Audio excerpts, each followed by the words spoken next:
तो स्टूडेंट, आज हम लोग ट्वेल्थ का सबसे इम्पोर्टेंट टॉपिक पढ़ेंगे। वो क्या है? मैट्रिक्स। मैट्रिक्स के बारे में पढ़ेंगे हम लोग।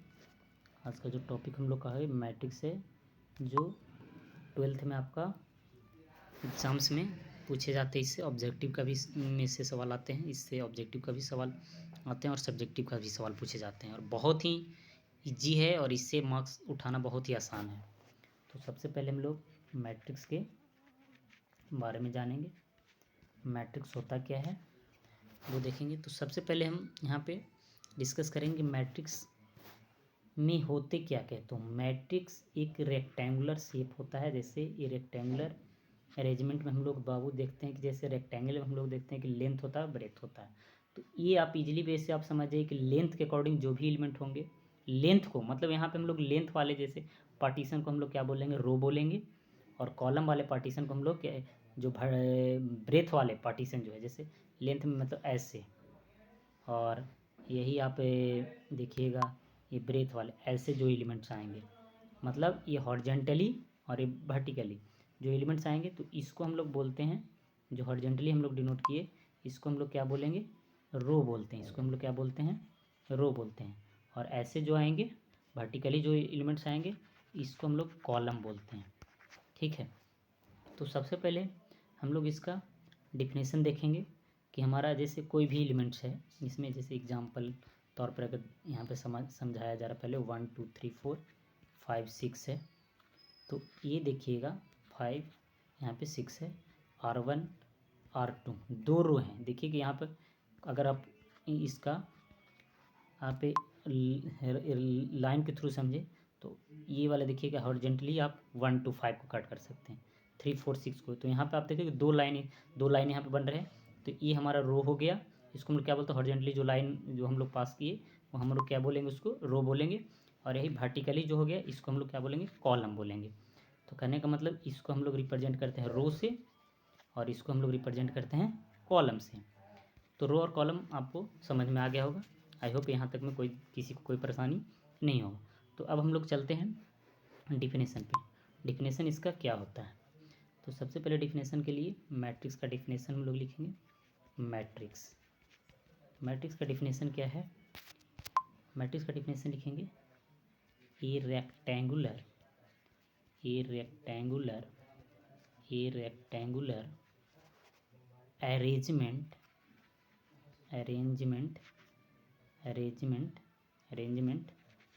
अरेंजमेंट ऑफ एमएन एलिमेंट की संख्या हमारा कितना है? MN element in M row होगा एंड इन कॉलम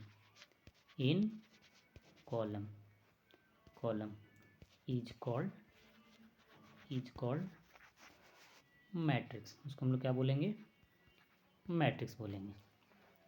अब इसके बाद हमारा इसमें कितने रो हैं? एम रो हैं, ये ध्यान देना है। और हमारा कॉलम कितने हैं? एन कॉलम है। मतलब हमारा हॉरिजॉन्टल लाइन कितने? एम हॉरिजॉन्टल लाइन हो गए, और कॉलम एन कॉलम वर्टिकली होंगे। तो इसको हम लोग अगर ऑर्डर के रूप में देखते हैं कि ऑर्डर इसका, जैसे मैट्रिक्स का ऑर्डर पूछे जाते हैं, तो इस केस में ऑर्डर निकालने के लिए सबसे पहले क्या करेंगे कि ऑर्डर में हम लोग निकालेंगे, वो देखेंगे बाबू। ऑर्डर हमारा क्या हो जाएगा?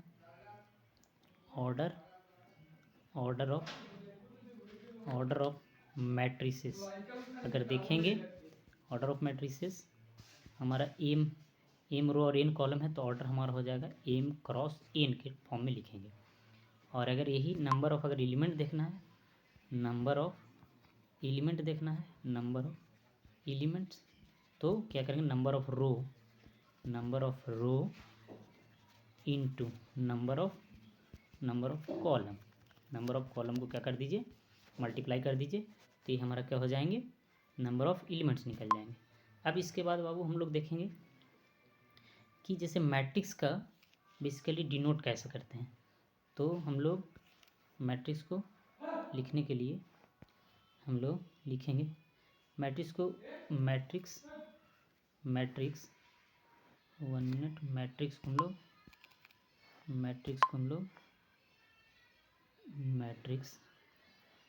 मैट्रिक्स को हम लोग यूजुअली डिनोट जो करते हैं हम लोग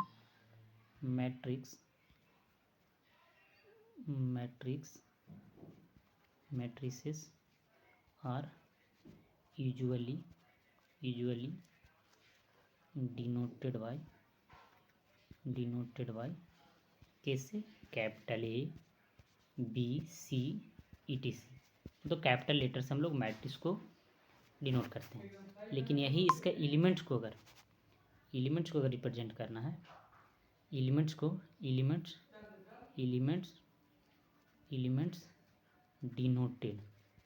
डिनोटेड बाय AIJ के टर्म में या तो BIJ के टर्म में हम लोग इसको रिप्रेजेंट करते हैं। जहाँ पे आई हमारा, यहाँ पे आई को हम लोग इसको हम लोग आई को मतलब ith रो, मतलब केमा रो में आ रहा है वो एलिमेंट्स, ठीक है। और जे हम लोग रिप्रेजेंट करते हैं कि कौन सा कॉलम का वो एलिमेंट्स है, ठीक है ना। AIJ मतलब समझना क्या है कि कौन से रो का एलिमेंट्स है, और जेथ का मतलब कौन से कॉलम का एलिमेंट्स है। अब इसके बाद जैसे एक हम मैट्रिक्स तैयार कर रहे हैं ए, जिसका ऑर्डर हम लोग यहाँ पे लिख दे, ऑर्डर यहाँ पे नीचे की ओर शो करते हैं 3x2 है। तो ये सबसे पहले समझना है कि ऑर्डर में भी पहले नंबर ऑफ रो की बात की जाती है। जैसे ए हमारा जो हो गया, ये नंबर ऑफ रो है, और ए जो है ये हमारा नंबर ऑफ कॉलम है। तो इसको हम लोग मैट्रिक्स जब तैयार करेंगे तो वो क्या लिखेंगे कि 3 रो होना चाहिए। उसमें कितने रो होना चाहिए, A32 का मतलब 3 रो होना चाहिए, और 2 कॉलम होना चाहिए, मतलब R1 R2 R3, और कॉलम 1 कॉलम 2। तो इसके एलिमेंट कैसे हम लोग AIJ से डिनोट करते हैं। आई हमारा रो के नंबर दिखाएगा, और जे हमारा कॉलम का, तो A11 यहाँ हो जाएगा, A12 हो जाएगा क्योंकि रो हमारा 1 है और कॉलम 2 है, 21 22 22 23 31 32 ऐसे रिप्रेजेंट करते। ये हमारा मैट्रिक्स का ढांचा तैयार हो गया।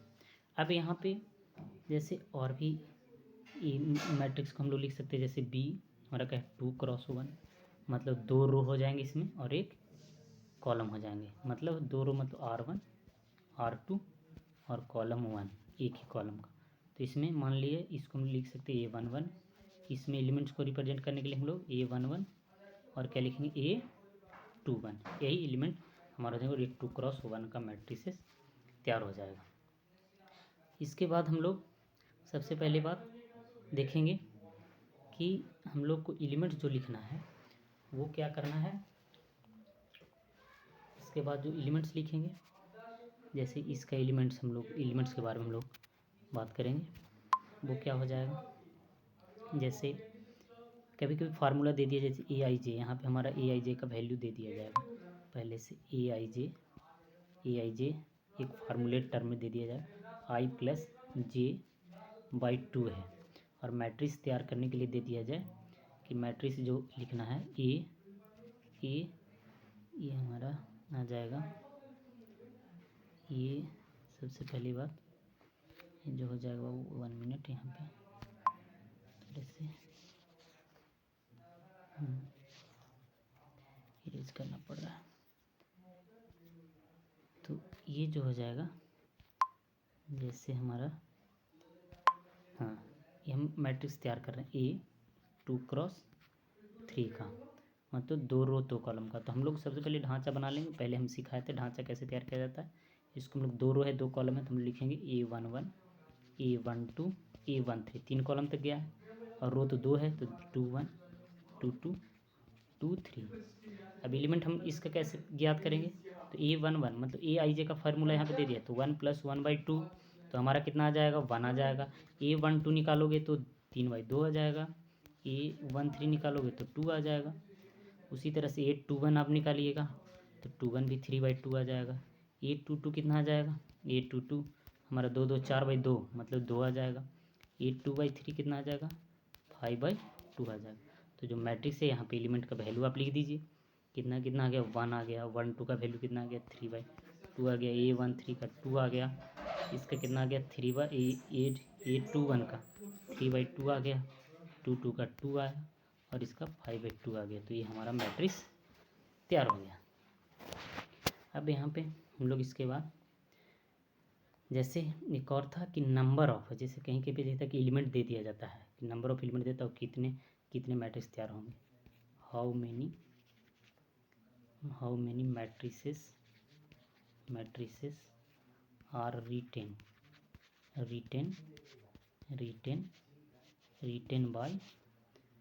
बाय कितना, मतलब 6 एलिमेंट अगर है, 6 एलिमेंट से कितने मैट्रिसेस तैयार होंगे वो देखना है। 6 एलिमेंट से कितने मैट्रिक्स तैयार होंगे। तो इसको करने के लिए हम लोग क्या करेंगे, फैक्टराइज कर देंगे। 6 बराबर क्या लिखेंगे, 6 × 1 मतलब 6 रो 1 कॉलम, 1 रो 6 कॉलम, 3 × 2 2 × 3 मतलब हमारा टोटल नंबर ऑफ मैट्रिसेस कितने आ जाएंगे, 4 मैट्रिसेस हमारे तैयार लिखे जा सकते हैं। किससे, 6 एलिमेंट्स अगर उसमें रहेंगे तो इस तरह से। और आगे एक और टॉपिक से जी, इसी टॉपिक से हम लोग को पढ़ना है कि इक्वल मैट्रिक्स किसको कहते हैं, इक्वल मैट्रिसेस। तो इक्वल मैट्रिसेस जो हम लोग लिखेंगे बाबू, वो क्या हो जाएगा। इक्वल मैट्रिसेस में हम लोग देखेंगे कि इक्वल मैट्रिसेस क्या होगा। तो इक्वल मैट्रिसेस में हम लोग क्या करते हैं कि जैसे 2 मैट्रिक्स है ए और बी, 2 मैट्रिसेस है। If A and B are matrices, if A and B are, A और बी जो है, A B are matrices, A और बी मैट्रिसेस। सॉरी यहाँ पे सीरीज करना पड़ेगा,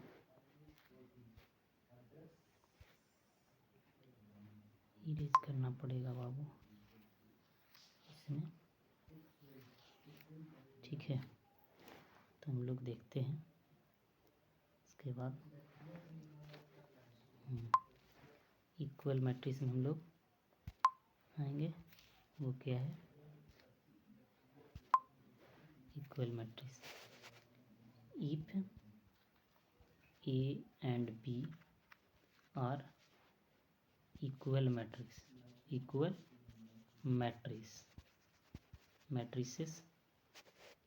matrices of same order. Equal matrix हमेशा क्या होंगे, same order. If A and B are equal matrices of same order, यदि ए और बी इक्वल मैट्रिसेस है सेम ऑर्डर का, देन इट्स कॉरेस्पोंडिंग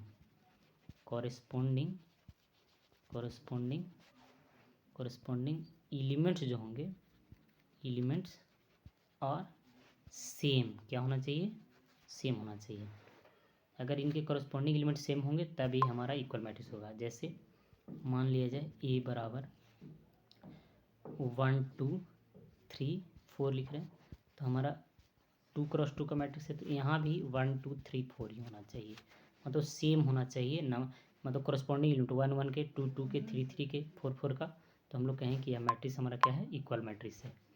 अब इसके बाद यही जैसे इसमें इक्वल मैट्रिक्स पे सवाल पूछे जाते हैं, जैसे दे दिए थे कि A and B are equal matrices. सवाल कैसे पूछते हैं बाबू, दे दिया जाए कि ए और बी क्या है, इक्वल मैट्रिसेस हैं, देन कहेंगे कि फाइंड